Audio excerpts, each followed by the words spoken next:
Good day, everyone. Welcome to another Chew and Chat. I am Justine Dorn, Ron Rayfield, and Mishmish, and the reluctant Mishmish. Today we have onion soup from the Frugal Housewife. I believe it's published in Philadelphia in 1796. Now, the first American published cookbook was published by, American Cookery, also in 1796. So Amelia Simmons. Yes, by Amelia Simmons. I think that American Cookery beat the Frugal Housewife by a couple of months, but it's one of the earliest, I'll give it that. So Ron calls this onion butter soup. It's got like a half a pound of butter in it. There's so much butter in it, it's ridiculous. Now, y'all know I don't like onions, but it smells really good. And I've tried a French onion soup once in my life, and it was actually pretty tasty. Really? Now, they had like the long slivers of onions. I didn't really care for that, like texture-wise. This does have it, so we're going to see how I do on it today. Okay, let's see. But it's been about 10 years. So I'll just give you one ladle's worth. Okay. To be safe. But it does smell glorious. Yes. No, be careful. It's scorching hot. And it's got whole onions in it. They're not filtered out. Now, I am weird. I say I don't like onions, but if it needs onions in it for it to taste right, I want it in it so it tastes right. Like a bigger juicy cheeseburger or a Philly cheesesteak. Has to have onions. Gotta have the onions in it. Well, you want to say the blessing? And we'll get down to business. Okay. Dear Lord, thank you so much for this beautiful day. Thank you for all of our friends and family. Please keep them healthy. Bless them. Thank you for keeping us safe. Thank you for this food. Let it nourish our bodies. Amen. Amen. Oh, let me give you some bread dough. Mishmish is going to be very vocal in this video, as he is usually. He can't go out today. The chickens are out today, and he just gets too rowdy, so he's got to stay put. He's chasing after the chickens. This is the chickens' very first day out of the coop. They're old enough now. We have a new batch of chickens. The last batch got eaten by a raccoon like a year ago. So we've been raising this new batch. Oh, we dropped in there. Stop it! No! Jeez! But so because their very first day out, we cannot let Mishmish out because he's gonna chase them. It's so hot. Be careful. It's so buttery. It's so buttery. There's so much butter in this. It may as well be butter soup with a hint of onion. Scorching hot. And that bread is hot too. You probably can't see, but there's steam coming off of it. Mmm. It's so delicious though. Mmm. Oh, that's actually really good. It is good. I like it. I had a little plop of bread that fell in there. Let me try it now. It's got a little sopped up. It's like little dumplings. Yeah. Hey, it's almost Halloween. Is it? So today, we don't have a ghost story for you. We have other tales for you. Tales from the grave, still yet. Yes. Have you guys ever heard of resurrectionists? Resurrectionists? Body snatchers? I was gonna say resurrectionist sounds like a Christian group or something, but it's not. We're talking about body snatchers in the 1800s. Grave robbers. Yes. A very widespread problem, actually. So, Ron, do you like it? I do like this. I'm gonna get. Actually, you don't even have to ask me. It's actually really good. This is getting a 9.5 out of 10 for me. Oh, he likes it. I do like it. Well, now, I still don't care for the onion chunks. Like I said 10 years ago when I had that French onion soup, the taste was good, but the chunks of onion. So it's still kind of weird to me, but the flavor overall is good. That's why I'm giving it a 9.5 out of 10. So what's better, this or the French onion soup that you had at a restaurant? This. The French onion was more beef flavored. Oh, okay. Like they had used beef stock and then put onions in it, so it was really dark brown. But this is like silky smooth with the butter. Mishmish, please. I beg you. I plead with you. Now, ingredient-wise, this is fantastically simple, but there's one secret ingredient in here. Can you guess what it is from tasting it? And the receipt, the cookbook said that you'll never guess what it is. You can't pick it up. I don't remember. I wasn't watching that closely. So there's butter, salt, and pepper. Parmesan cheese. Oh, Parmesan cheese! Secret. That's where the saltiness comes from. I guess so. I added salt. I completely forgot about that. Yeah. It works somehow in this very, very well. So this is a very cheap meal to make. Well, sort of. All that butter, all that Parmesan cheese. It's so-so. Mm-mm-mm. Well, I'm really, really glad that you like it. I really like it too. And I think people at home are gonna really like it. If you like French onion soup, okay, he's already done with his first bowl. Mmm. More, please. Yeah, this is fantastically good. Now, the sun is shining here, as you guys can see. The windows are completely blown out. But it's about 60 degrees.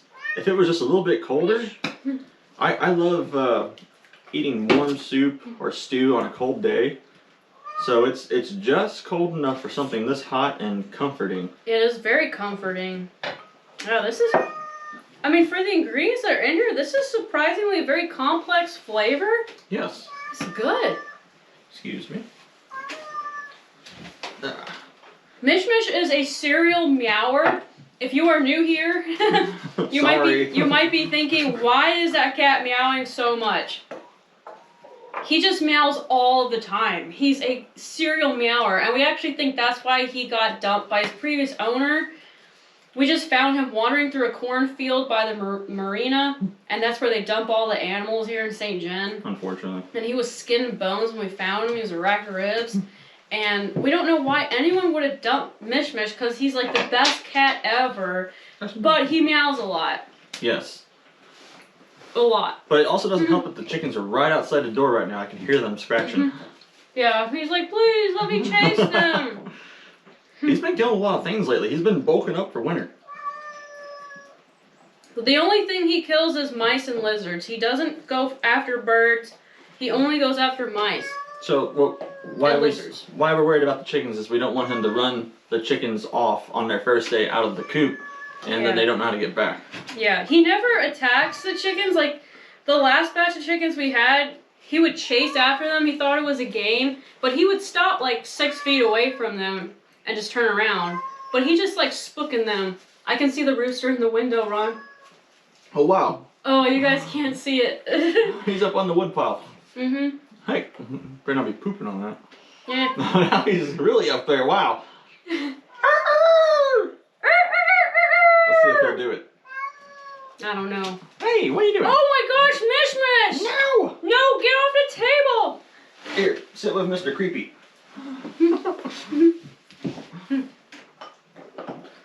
So, Ron, you gave this a 9.5. Yes, ma'am. I would give this a 9. A 9. Mm-hmm. It's very rare that I give a higher rating than Justine. Honestly, there's no particular reason why I'm not giving it a 10. Maybe because there's no meat in it or something. I don't think it needs meat. I can't believe I'm saying that. I don't think it needs meat either. I can't believe I'm saying but that. But it's a very simple dish, so I'm not going to be like, oh, it's a 10 out of 10, you know. But it's a 9. It's the highest that onion soup could ever get. Let me put it that way. Yes, this is very good. Mm-hmm. Now, if this was served at a restaurant, I would not know that this is a historic dish. No, I would not either. This is fantastic. I would just say, wow, that's some really darn good onion soup y'all got here. Yeah, and I'd also say, dang, that's real rich. Mm-hmm. There's a lot of butter in it. Yeah, each bowl's probably a, 1,000-calorie bowl. Great. Speaking of 1,000 calories, you guys remember a few videos back I mentioned I'm trying to lose weight for my upcoming wedding? To this man. May 11th, 2024. Next spring. That's when we're getting married. Mm-hmm. Problem. I ordered my wedding dress. It was custom made just for me, which sounds very bougie, but it's a replica of an actual 1780s wedding dress. It's kept at a museum in London, actually, I think. It's somewhere in Britain. But the problem is she made it too small. And so I did not know what to do, and I said, okay, I'm in trouble. Well, I'm going to have to lose weight because it's my dream wedding dress. Mm-hmm. And I thought, man, maybe I need to lose 5 pounds, but maybe even more than that. I'm not really sure. So what was that, even like a month ago now? Yeah, about a month ago. Yeah, okay, well, progress report. I've lost a whopping 0.3 pounds. Maybe nothing at all. I'm not really sure. Because somebody's been snacking. Yeah, I haven't really lost any weight. But there is some good news to this. The good news is my dearest friend, Anna. She is a seamstress. I mean, she can do anything, anytime, period. She makes all her own period clothes. Absolutely amazing stuff. She said she would make a stomacher for me in order to make the dress bigger in the front. Because that's the problem. If you catch my drift, the upper part is way too small. Made for a child, basically. But the waist and the arms fit perfectly. But from here to here, it does not fit, if you catch my drift. And you've already got on stays. I see a lot of people recommending wear a corset. Well, she's already wearing I'm trying it on with stays, obviously. And I wore a corset every day for 3 years. Long story, don't ask why. But I am not shy about wearing a really, really tight corset. And even then, I had it maxed out and it still would not fit up there. So, unfortunately, the dress just wasn't made right. It wasn't made for my size. It was too large and the lady got a little cocky and she made it way too small. Yeah, at first it was too big and then she made it way too small. She sent one sample. She should have sent a second sample is what she should have done with the amount of money that cost. Yeah, so, but anyway, so we were talking about putting in a stomacher to try to expand it, and then I went home that night and I said, you know what, I'm going to try something absolutely crazy. I'm going to try the wedding dress on without stays. You want to tell them whose idea that was? That was your idea. That was my idea. I was told, I've not seen this thing in person. I'll admit, I've seen a picture of it on the internet. By accident. Well, it's going around Instagram. Yes. Not because of me, but because the lady who made it. She's a very famous dressmaker out of France. Yes. And she makes recreations of period, especially 18th century dresses. So she posted it to her Instagram and it has like 7,000 likes or something. So it went around. Ron saw it on his feed and he was like, no! So now that I've seen it, I asked how is it constructed on the jacket area, because it's a skirt, and then there's the bodice with the I'll call it cape on the back. Yeah, it's a 2-part thing. Yes, and so she told me that it has some boning in it, kind of like stays do a little bit. It has the eyelets for lace and for hook, so it's a double. It has double layers. So I said, hey, what if you get rid of the stays? Because those add up to be about a 1/4 inch when you put them together. Yeah, the stays are actually pretty thick. So they're on the front and on the back and all the way around. So I said, take that off and see if you still have your shape, because the stays, like a corset, they keep the shape and your posture. They give you that shape for that style of dress. Yeah. And thankfully, she says that it will work. I can't see it. Last night, I tried it on without stays. I had on literally nothing underneath it except a chemise. And I thought, there's no way this is going to work. I won't even be able to get even as tightly closed as I had with stays. Guess what? I can close the dress without stays. And you still have your shape, right? Yeah, because the dress itself has boning. So, problem solved. Yeah. Eat up. I mean, it's crazy. I mean, the whole time I think the stays, they're like this thick all around your body, so it was kind of inhibiting it. But I'm still not 100% sure why that's happening, you know? But anyway, without stays, the dress actually fits. I do still need to lose 2 to 3 pounds though. Even though the dress fits now, it's a little tight, it's still a little uncomfortable. It's fine for like an hour or two, but if I'm going to be wearing this dress all day long, it would probably be a good idea to lose a couple pounds, at least not gain any.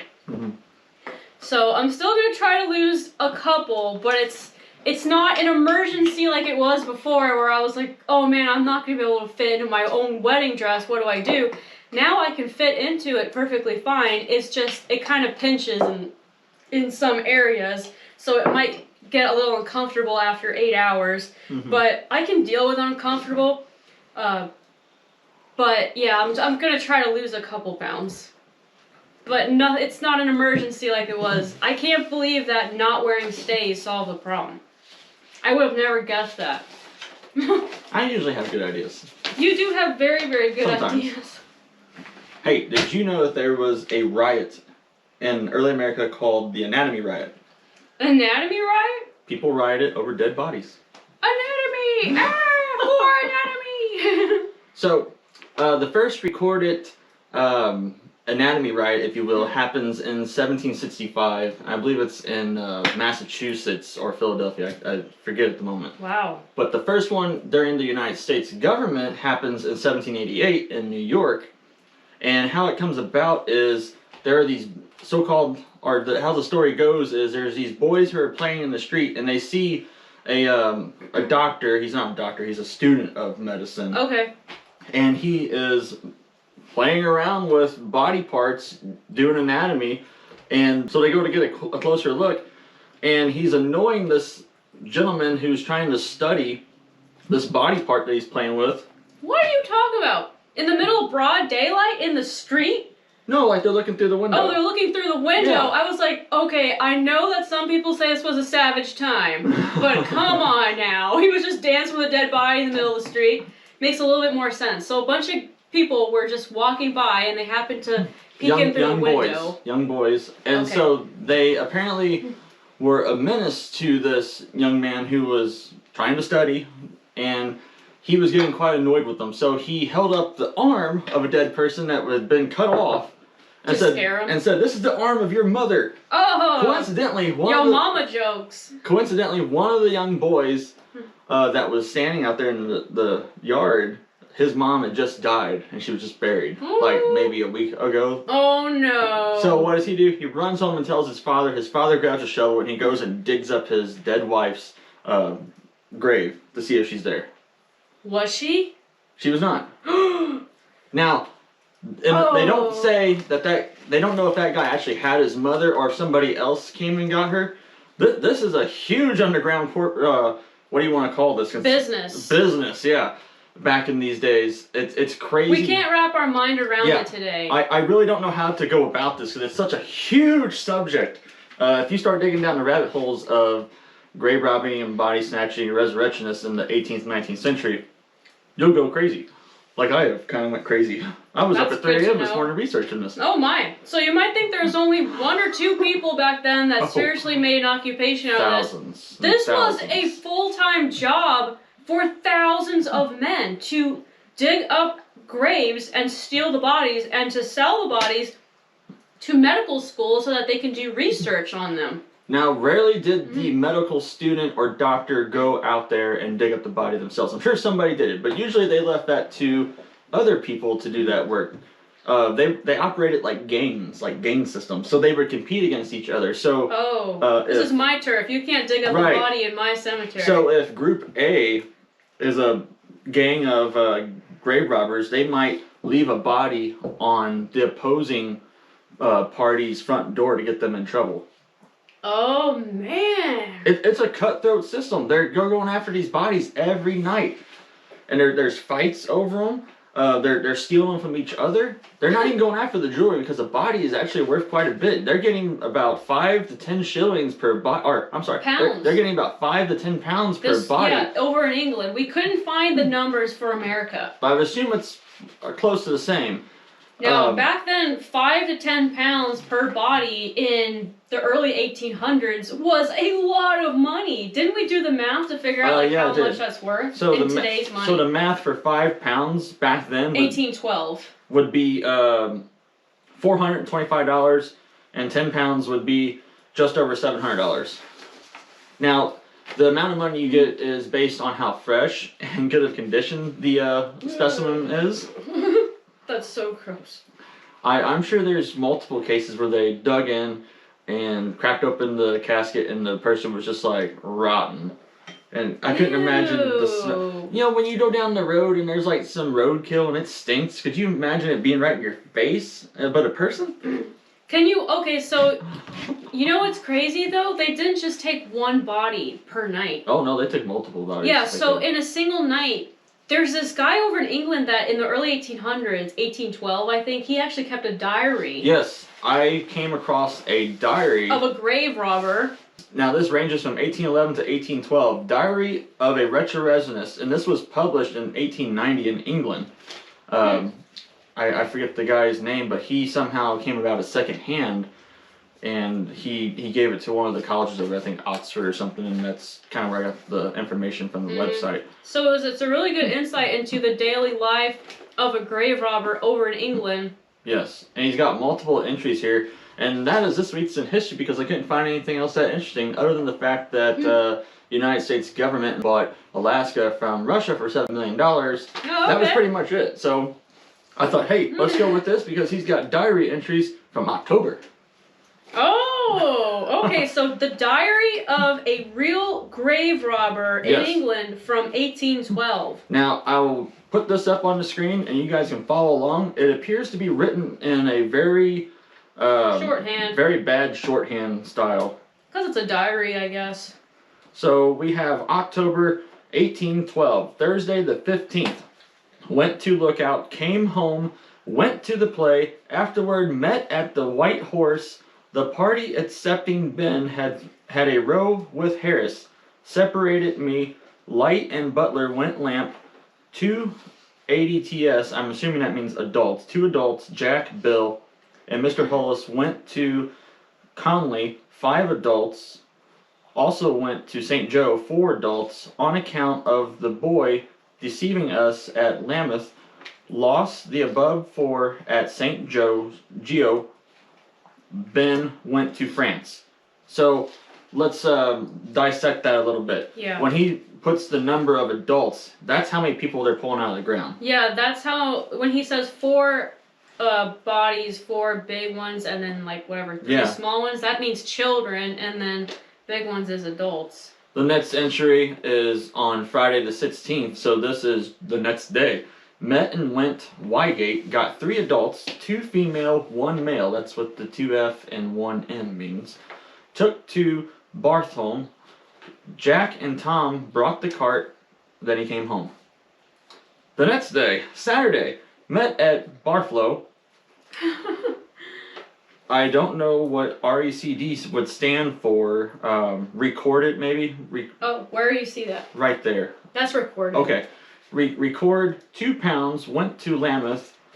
Paid, which would be PD, I believe. The man, 1 pound and 10. It's very hard to read these, but you get the idea. It's something going on every day. Every night.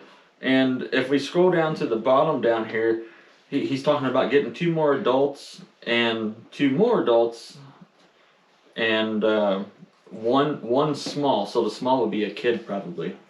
And apparently the most valuable body was a pregnant woman. A pregnant woman was the most valuable. It was like hitting gold if you found a pregnant woman. Because the doctors would pay top dollar to do autopsies on pregnant women. Yes. Now, in 1997, some archaeologists discovered bones in the basement of Ben Franklin's house in London when he lived there for 15 years in the middle of the 18th century before the American Revolution. And there was all kinds of conspiracies going on saying he was like a satanic killer and serial killer, but that's not the case.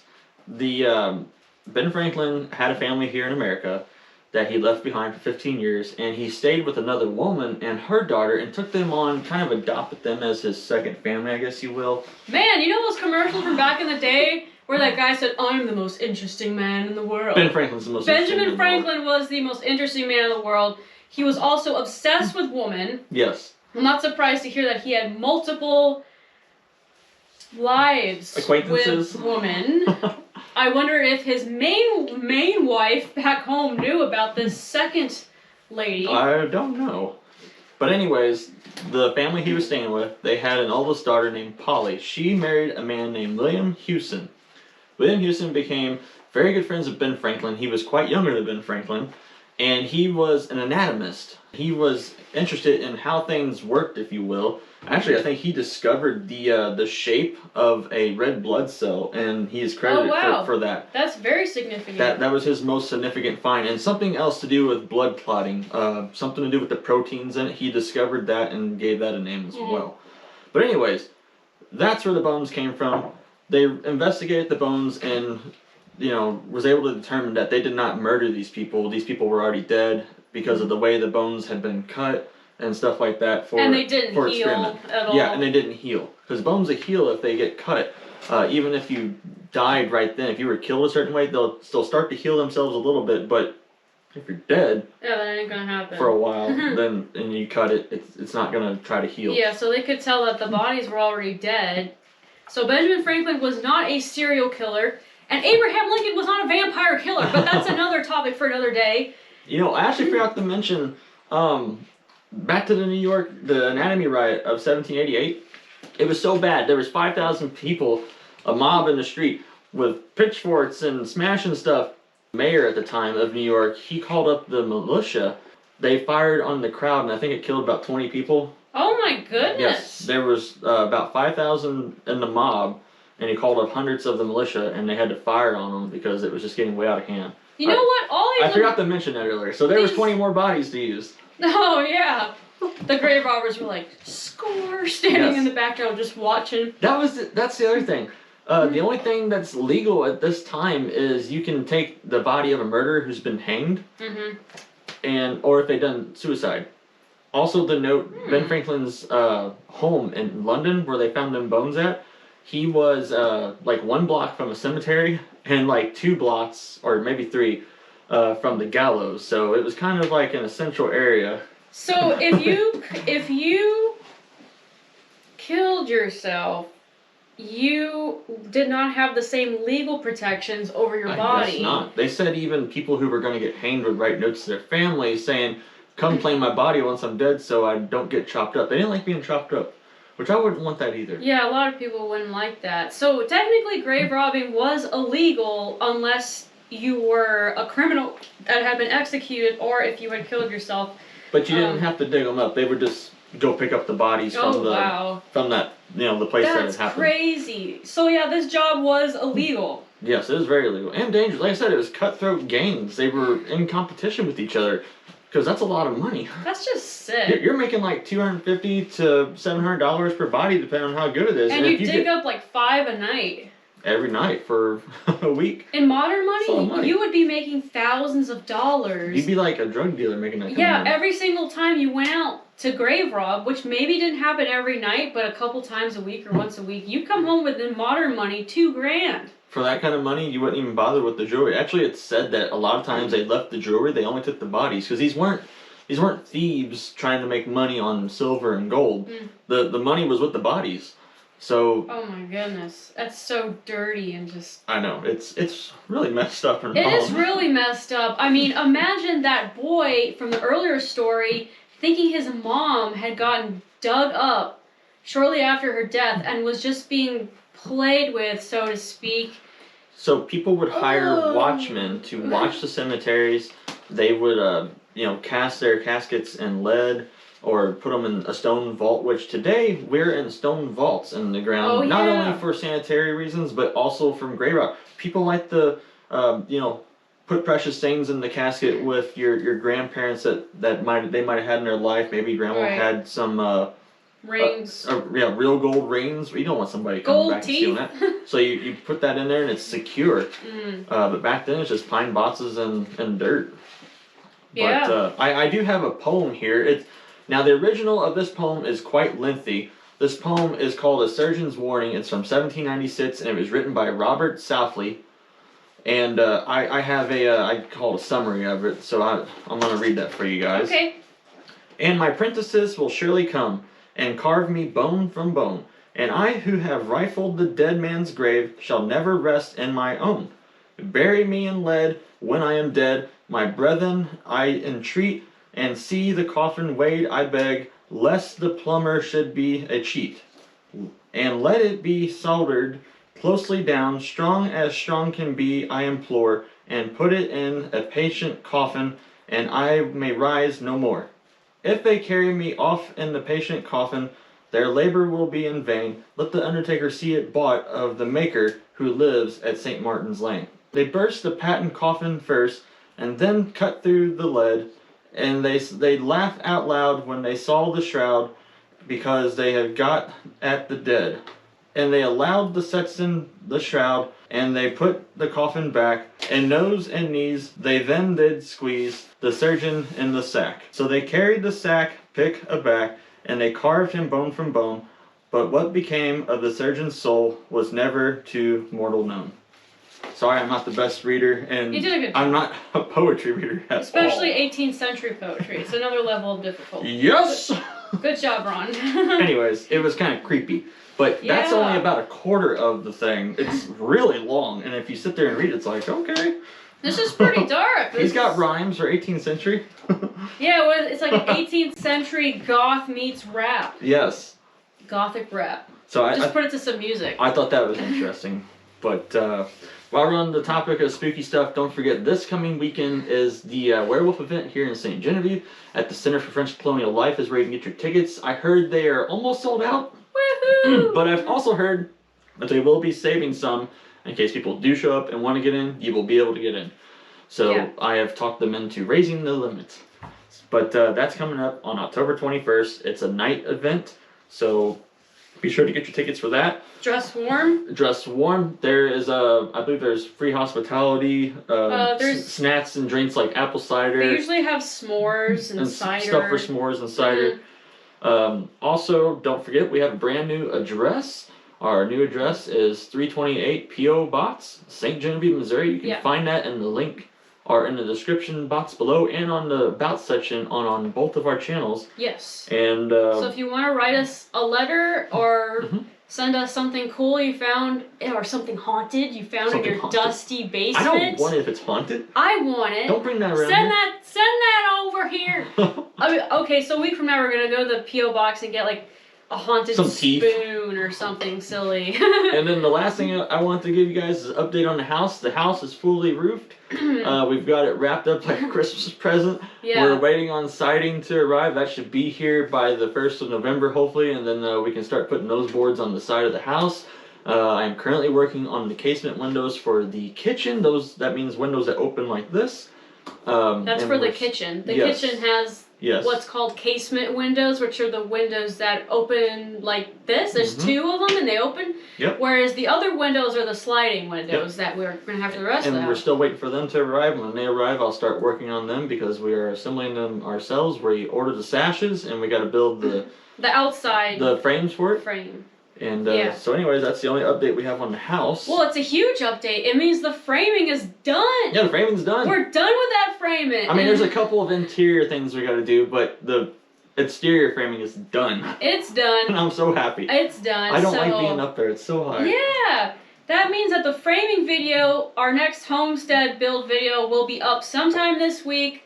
Guarantee your money back. I'll get that out for you guys. So stay tuned for that. And another little surprise for you all. We have a drama video that's also coming out soon. Finally, it's been a year later. Okay, Arthur has not bothered us in a year. You remember a year ago, he came by and he was like, okay, I'll give you reduced rent if you find that treasure because I know you know Lafayette and you know where that treasure's at. Well, he went away. He's been down in New Orleans for a while and now he came back. So now I have to find that treasure for reals.